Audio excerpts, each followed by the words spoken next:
Huli cam dito sa Pangasinan ng pagtakas ng dalawang lalaking nagnanakaw umano ng mga manok sa isang barangay sa Calasiao. Sa Bantay, Ilocos Sur naman nakuha ng video ang isang tricycle na nasalpok ng isang SUV. Ang mainit na balita hatid ni Russell Simorio ng GMA Regional TV. Masdan ang tricycle na nasa outer lane. Hinihintay ng driver ang pagdaan ng mga sasakyan at nang makitang maluwag na ay nag-U-turn hanggang sa masalpok ng paparating na SUV. Nagpaikot-ikot ang tricycle at tumilapon ng driver.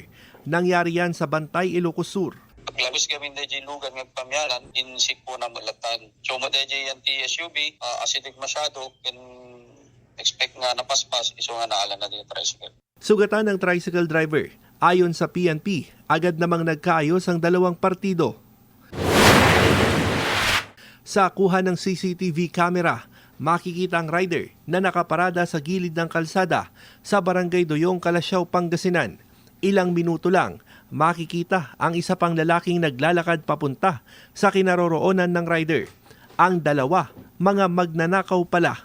4 na manok ang itinago sa damit ng angkas. Sa sumunod na gabi, muling bumalik ang mga suspect sa lugar.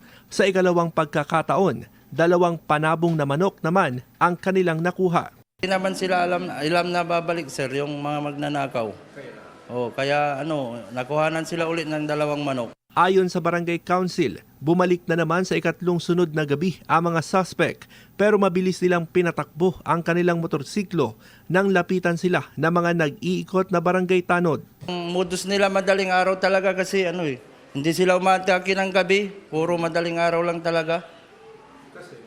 Kasi baka walang tao, tsaka tulog na tulog. Tumangging magbigay ng pahayag ang may-ari ng mga tinangay na manok. Umaasa siyang mahuhuli ang mga salarin. Kita sa himpapawid ang maitim na usok na mula sa isang residential area sa Binyan, Laguna, pasado 2:00 ng hapon kahapon. Hindi bababa sa 20 bahay ang nasunog sa Barangay Santo Tomas ayon sa Binyan City BFP. Napalabas sa mga residente dahil sa nagngangalit na apoy.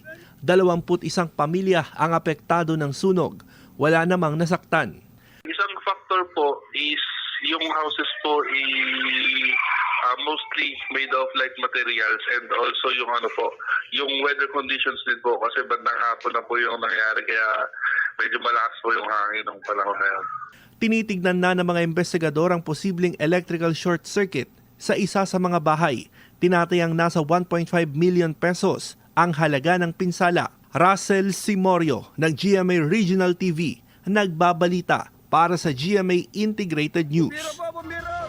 Kapuso, alamin ang maiinit na balita. Bisitahin at mag-subscribe sa GMA Integrated News sa YouTube.